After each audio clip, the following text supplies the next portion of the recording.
রাজবাড়ির গোয়ালন্দে নিজেকে ইমাম মাহাদি দাবি করা নুরুল হক ওরফে নুরাল পাগলার মরদেহ তুলে নিয়ে পুড়িয়ে দিয়েছে তৌহিদি জনতা।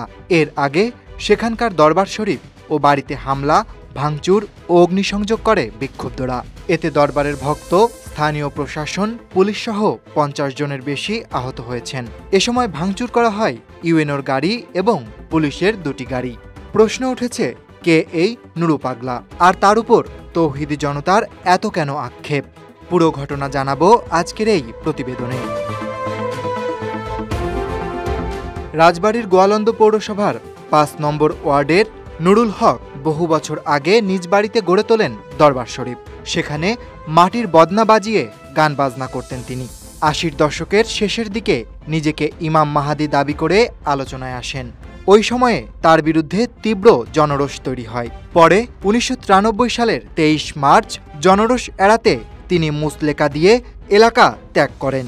এর কিছুদিন পর তিনি আবার ফিরে এসে তার দরবার শরীফের কার্যক্রম পরিচালনা শুরু করেন। তখন তার কিছু অনুসারী তৈরি হয়। গত ২৩ আগস্ট ভোরে বার্ধক্যজনিত অসুস্থতায় রাজধানীর একটি বেসরকারি হাসপাতালে চিকিৎসাধীন অবস্থায় মারা যায় নুরু।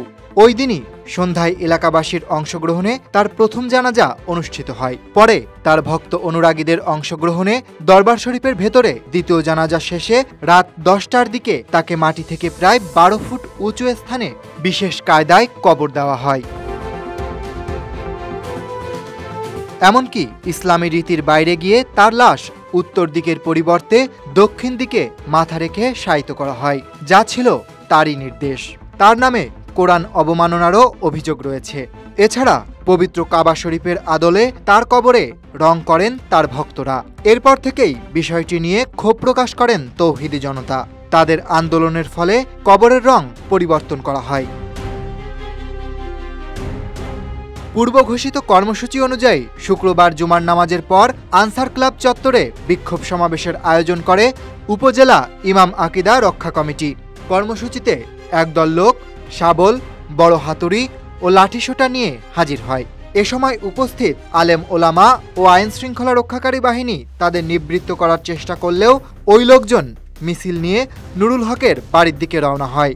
এ সময় পুলিশের ২টি গাড়ি ও উপজেলা নির্বাহী কর্মকর্তার একটি গাড়ি ভাঙচুর করা হয়।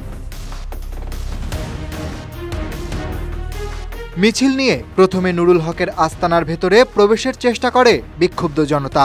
তখন দরবারের লোকজন ইটপাটকেল ছুঁড়ে প্রতিরোধের চেষ্টা করলে অপর পাশ থেকেও ইটপাটকেল ছোড়া হয়। এক পর্যায়ে কয়েকশো লোক দেয়াল টপকে ভেতরে ঢুকে দরবারে হামলা চালান। এ সময় ভক্তদের কয়েকজনকে বেধড়ক পেটানো হয় এবং নুরুল হকের বাড়িতে ভাঙচুর চালানো হয়। পরে নুরুল হকের লাশ কবর থেকে তুলে ঢাকা খুলনা মহাসড়কের গোয়ালন্দ বাস স্ট্যান্ডের অদূরে পদ্মার মোড় এলাকায় নিয়ে পুড়িয়ে দেওয়া হয়। হামলায় উভয় পক্ষের অন্তত অর্ধশত লোক আহত হন। পরে পুলিশ, র্যাব ও সেনাবাহিনী পরিস্থিতি নিয়ন্ত্রণে আনে। Desk report, Dhaka express.